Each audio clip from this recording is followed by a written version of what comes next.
오늘 함께 나누실 하나님의 말씀은 갈라디아서 5장 16절에서 26절까지 말씀입니다.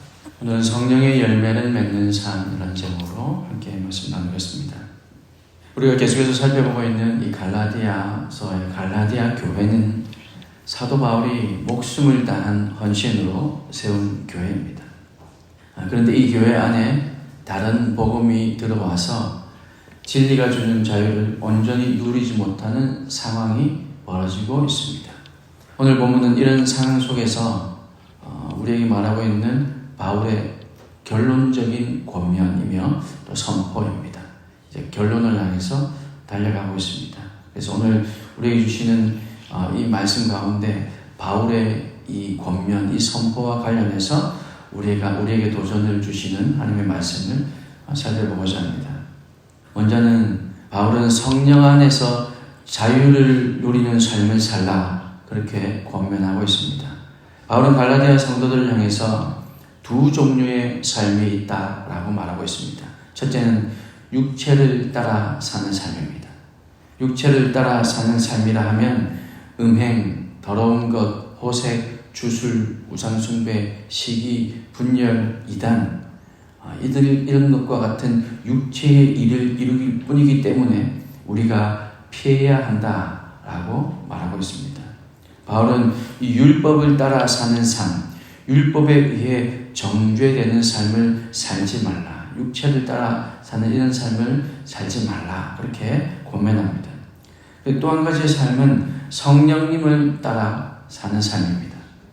이는 사랑, 희락, 화평, 오래 참음 등 이런 성령의 열매를 맺는 삶을 얘기하면서 우리가 추구해야 할 삶이다 라고 권면하죠. 율법에 매인 삶이 종의 삶이다 그렇게 표현할 수 있다면 성령을 따라 사는 삶은 자유인의 삶이다 라고 표현할 수 있습니다. 사랑하는 성도 여러분, 성도들은 하나님을 믿는 백성들이라면 이 두 방식의 삶 가운데 하나를 선택해야 합니다. 이것은 옵션이 아니라 반드시 해야 하는 일입니다. 성도라고 자연적으로 아무런 노력 없이 성령과 자유를 누리는 삶을 살게 되는 것은 아닙니다. 예수님을 믿는다라고 고백하는 그 순간 자동적으로 이렇게 성령의 열매를 맺어가는 것은 아니더라는 거죠. 만약 그 삶이 아무 고민이나 결단 없이 자동적으로 그렇게 자연스럽게 사라지는 삶이라면 굳이 이 두 종류의 삶을 대조하면서 우리에게 권면하지는 않았을 겁니다. 불행하게도 바울이 사랑해서 지극히 섬긴 이 갈라디아 성도들 중 일부는 율법을 따라 육체의 일을 행하는 삶을 선택하고 말았습니다. 과거로 돌아갔습니다. 율법주의자로 돌아가고 말았다는 거죠. 그런 일은 얼마든지 오늘 우리에게도 일어날 수 있습니다. 그래서 우리는 성령 안에서 자유를 누리며 성령의 열매를 맺는 삶을 선택해야 할 것입니다. 물론 우리의 마음은 그렇지만 우리의 몸은 때로는 그렇지 못할 때가 있죠. 그래서 우리는 성령의 능력을 의지해야 하고 주님께서 우리를 붙들어 주실 것을 우리는 간구해야 되는 것입니다. 이런 삶을 살겠노라고 우선은 결단해야 되는 것이죠. 이렇게 결단하고 이런 삶을 누릴 수 있도록 도와달라고 그렇게 주님께 간절히 간구하는 우리가 되어야 할 줄로 믿습니다. 또 한 가지는 성령의 열매를 맺는다는 것은 무슨 뜻일까에 대해서 얘기하고 있는데요. 성령의 열매를 맺는다는 것. 성령의 열매는 이 인격과 관련이 있습니다. 성령의 열매를 맺는다는 것은 인격이 변화한다고 말해도 과언이 아닙니다. 틀린 표현이라고 할 수 없다는 거죠. 22절과 23절에 기록된 성령의 9가지 열매를 우리 다시 한번 읽어봤으면 좋겠습니다. 22절과 23절을 한번 읽어보겠습니다. 오직 성령의 열매는 사랑과 희락과 화평과 오래 참음과 자비와 양성과 충성과 온유와 절제니 이 같은 것을 금지할 법이 없느니라. 성령의 9가지 열매는 모두 이렇게 인격과 관련이 있습니다. 여러분 9가지 하나하나 살펴보십시오. 다 인격과 관련이 있는 겁니다. 경제력이나 학력이나 명예나 신분, 지위 이런 것과는 상관이 없는 얘기들입니다. 사회적 성공과도 상관이 없습니다.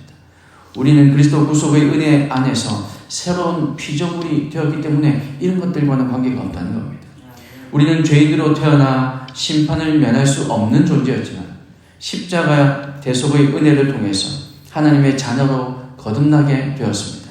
믿음 안에서 새로운 존재로 거듭나게 되었다는 말입니다.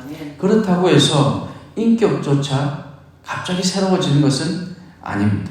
성령의 열매는 새로운 존재가 된 이후 어떻게 살아가는 것이 새로운 신분에 어울리는 새로운 인격, 새로운 삶인지를 우리에게 보여주고 있는 것이죠.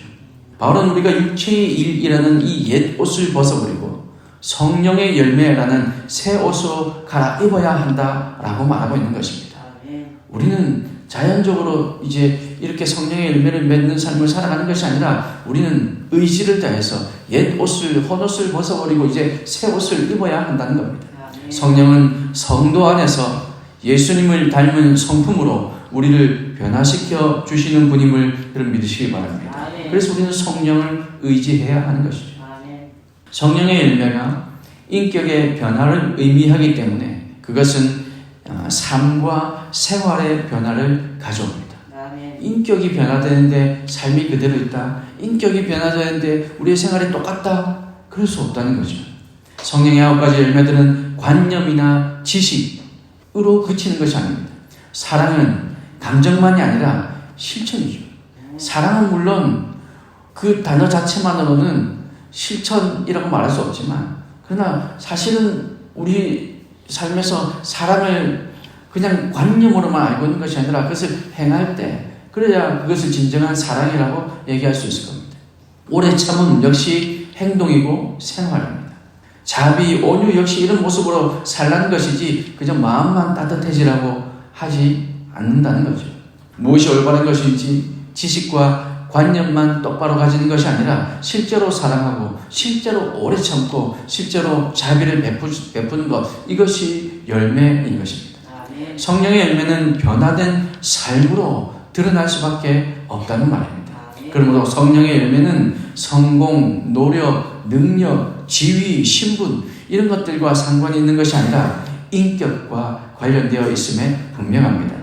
지식이나 철학, 감정보다는 삶과 행동과 관련되어 있는 말인 것이죠. 그러므로 성도는 성령의 열매가 가득한 이런 삶을 선택해서 살아야 하며 이는 인격의 변화와 생활의 변화가 나타나는 삶을 산다는 뜻입니다.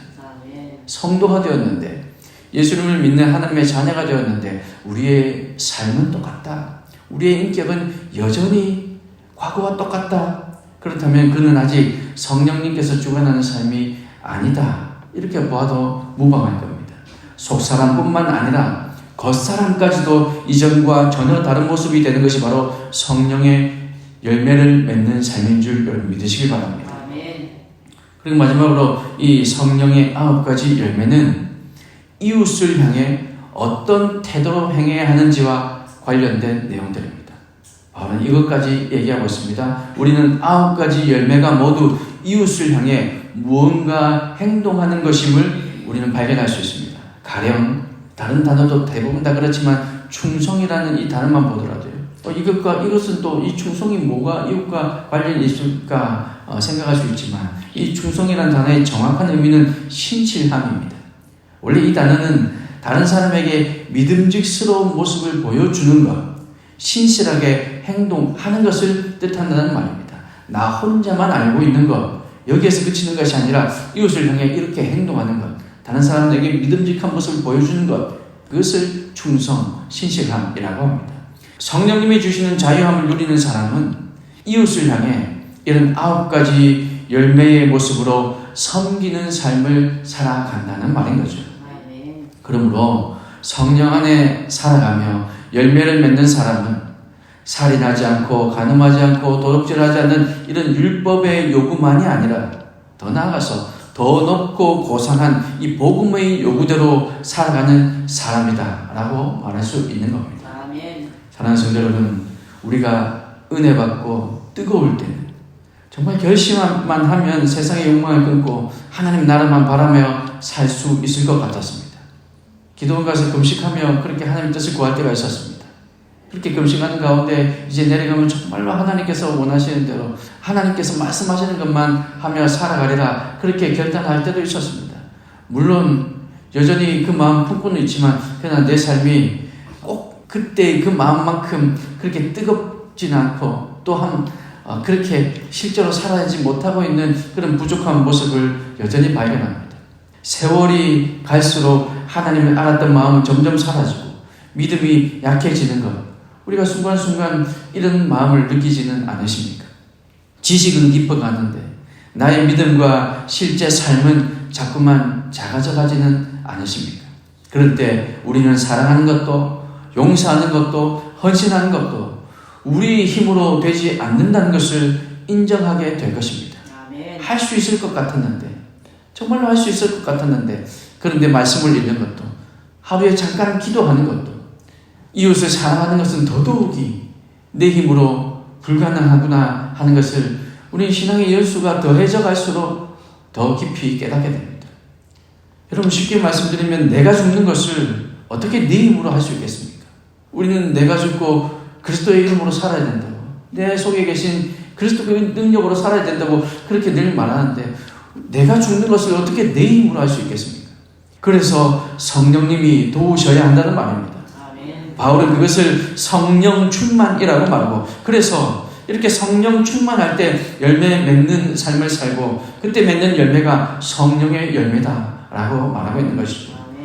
내가 죽고 주님이 성령을 통해서 내 안에 사셔서 그 무엇으로부터도 자유하지만 그러나 사랑에는 우리가 매여서 그 사랑에 의해 섬기면서 그렇게 풍성한 열매를 맺는 우리 이웃들을 섬기며 그렇게 성령의 열매를 맺어가는 저와 여러분의 삶, 모든 성도님들의 삶이 되시기를 우리 주님의 크신 이름으로 축복합니다.